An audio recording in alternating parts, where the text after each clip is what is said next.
समांतर बाजू चतुष्कोणना क्षेत्रफळनी समजण मेळवीशुं। तमने कोईक समांतर बाजू चतुष्कोण आपेल होय, लाइक અહીં નામ આપણે આપીશું ABCD। ओके, देन ए जे समांतर बाजू चतुष्कोण છે એનું જો ક્ષેત્રફળ મેળવવું હોય then આપણી પાસે સૂત્ર છે પાયો અને પાયાને અનુરૂપ વેધના ગુણાકાર જેટલું। ઓકે, સો અહીં જો તમે A માંથી પાયા BC પર જો વેધ દોરો AM, okay, then area of ABCD is equal to पाया BC અને વેધ કયો થઈ જશે AM થઈ જશે। એ જ રીતે જો A માંથી CD પર વેધ હોય લાઈક AN લંબ CD હોય તો એવા સંજોગોની અંદર area of ABCD is equal two CD into AN થઈ જશે। परंतु जो बीजी रीते विचारीए तो जो डी माठी वेध होय बाजू BC पर परंतु अहीं खूणो C गुरु कोण होय आ जे वेध छे एना लंबनो लंबपात BC पर मळशे नहीं, परंतु आ रीते थोडुं शुं BC ने लंबाववुं पड़शे अने वेध मळशे लाइक अहीं DR होय तो एवा संजोगोनी अंदर area of ABCD is equal to पायो BC थशे અને વેધ DR થશે। ઓકે, હવે જો તમે B માંથી વેધ લેશો આ રીતે બાજુ CD પર દેન અહીં પણ તમારે બાજુને શું કરવું પડશે લંબાવવું પડશે અને અહીં વેધ મળશે।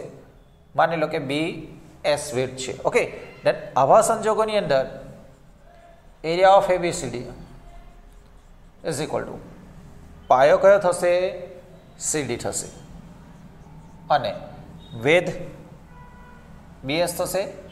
ओके, इन शॉर्ट આપણે જે યાદ રાખવાનું છે એ પાયો ગુણ્યા પાયા પરનો વેધ નો ગુણાકાર એ સમાંતર બાજુ ચતુષ્કોણનું ક્ષેત્રફળ આપશે। ઓકે, હવે આ તમે ચારે ચાર સૂત્ર જોયા, દરેકે દરેક જે છે એ ચતુષ્કોણ ABCD નું ક્ષેત્રફળ જ આપે છે।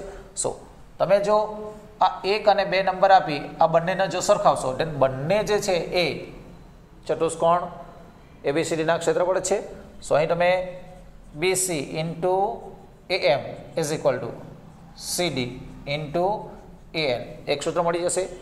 आ परिस्थिति क्यारे काम लागशे ज्यारे तमने बे वेध आप्यो होय लाइक अहीं जो विचारे तो BC અને AM એટલે કે આ AM વેધ આપ્યો હોય અને પાયા તરીકે BC છે देन CD અને AN CD અને AN चार माप छे, चार पैकी कोई पण एक माप तमारे शोधવાનું હશે, બાકીના ત્રણ માપ તમને આપેલ હશે। ત્યારે પાયો ગુણ્યા વેધ આ સૂત્રનો ઉપયોગ કરીશું ને દાખલા મેળવીશું। હવે આજ બે માપ છે એ લેવા જરૂર નથી, તમને જે આપેલા વેધ છે લાઈક આ બે છે એ બે પૈકી કોઈ પણ તમે લઈ શકો ઓર પહેલું અને ચોથું પહેલું અને ત્રીજું બીજું અને ચોથું પૈકી કોઈ પણ પાયો ગુણ્યા વેધ તમે લઈ શકો। બરાબર છે, દાખલા ગણીશું વધારે ખ્યાલ આવશે।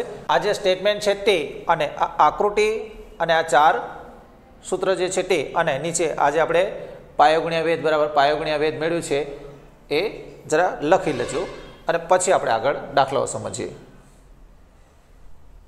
હવે આપણે જે સૂત્ર શીખ્યા એને રિલેટેડ એક્ઝામ્પલ જોઈશું। સમાંતર બાજુ ચતુષ્કોણ ABCD માં સૌથી પહેલા આપણે समांतर बाजू चतुष्कोण ABCD ले लईशुं। ओके, BC ने अनुरूप वेध AM छे। सो BC पर आ रीते आपणे वेध लई लईशुं AM। BC 8 सेंटीमीटर छे अने AM 6 सेमी छे। So 8 centimetre and here 6 centimetre. Okay, then area of ABCD मेळवવાનું છે। Okay, so area of ABCD is equal to सूत्र है तमारी पासे पायो गुणिया पाया ने अनुरूप वेध। सो BC इंटू AM प्रमाणे 8 इंटू 6 प्रमाणे 8 6 48। ओके, तमने माप सेंटीमीटर में आपेला छे। सो अहीं आपणे एकम सेमी स्क्वेर लईशुं। ओके, नेक्स्ट जोईशुं समांतर बाजू चतुष्कोण PQRS में।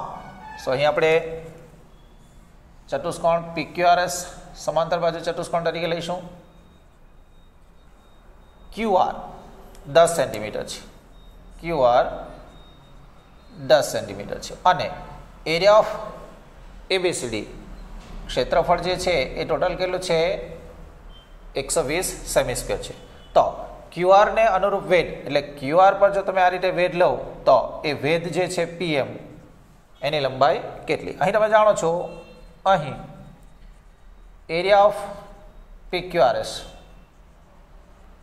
Is equal two 120 centimetre square. ક્ષેત્રફળ તમને આપી દીધેલ છે.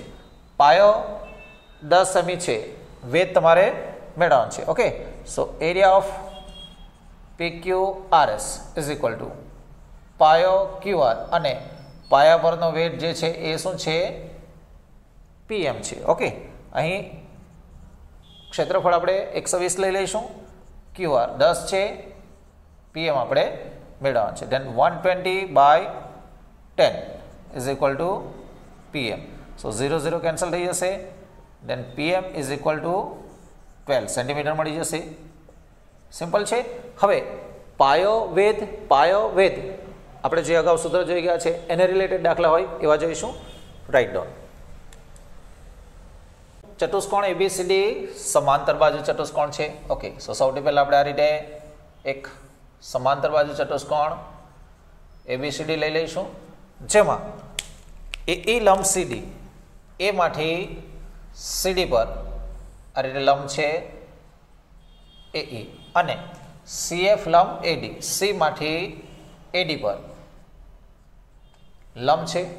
ઓકે, હવે આગળ AB 16 સેન્ટીમીટર, AB 16 છે, AE 8 સેન્ટીમીટર છે અને CF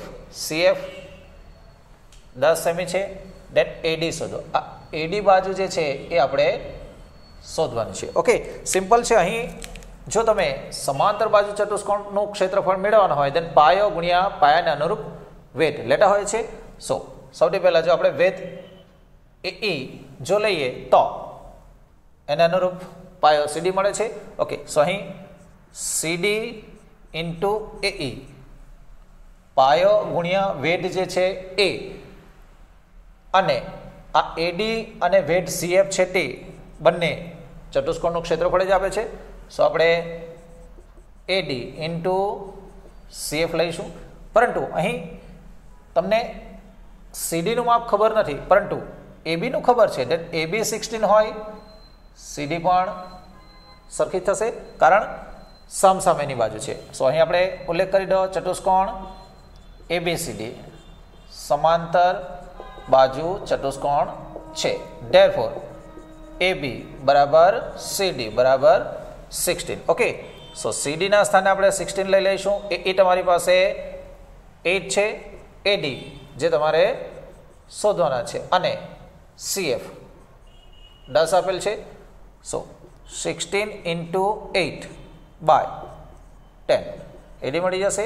ઓકે, સો AD 8 6 48 8 4 12 128/10 પ્રમાણે AD આપણને 12.8 મળી જશે. ઓકે, સો અહીં AD is equal two 12.8 centimetre મળી જશે. ઓકે, દેન નેક્સ્ટ સમાંતર બાજુ ચતુષ્કોણ ABCD માટે area of ABCD is equal to 48 centimetre છે. અહીં ચતુષ્કોણ ABCD જે છે એ કેવો છે સમાંતર બાજુ જ છે. ઓકે, અને ચતુષ્કોણ ABCD જે છે એ સમાંતર બાજુ ચતુષ્કોણ છે તથા ક્ષેત્રફળ એટલે કે area of ABCD is equal to 48 semi square આપેલ છે.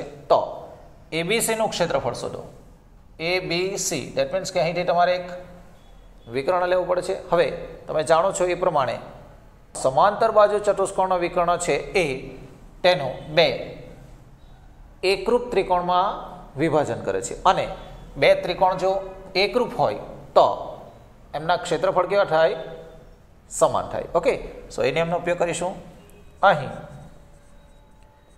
વિકર્ણ AC લેતા ત્રિકોણ ABC એકરૂપ ત્રિકોણ CDA થાય, બંને ત્રિકોણો કેવા થશે? એકરૂપ થશે. ધેરફોર જો બે ત્રિકોણ એકરૂપ હોય દેન બંનેના ક્ષેત્રફળ એટલે કે area of ABC is equal two area of CDA થશે. ઓકે, એટલે કે આ જે છે તે અને આ જે છે એ બંને કેવા છે? સમાન છે. ઓકે, દેન તમને ખબર છે કે એરિયા ઓફ ABCD જે તમારી પાસે છે કેટલું છે? 48 સેમી સ્ક્વેર. એનો ઉપયોગ કરીશું. હવે બે જો સમાન હોય તો અહીં તમે ટ્વાઇસ એરિયા ઓફ ABC લખી શકો or twice area of CDA પણ લખી શકો, પરંતુ આપણને ABCની જરૂર છે, so 2 times area of ABC લઈશું is equal to 48. Then area of ABC is equal to 48/2. Then area of ABC is equal to 24 semi square. Simple છે, રાઈટ ડાઉન.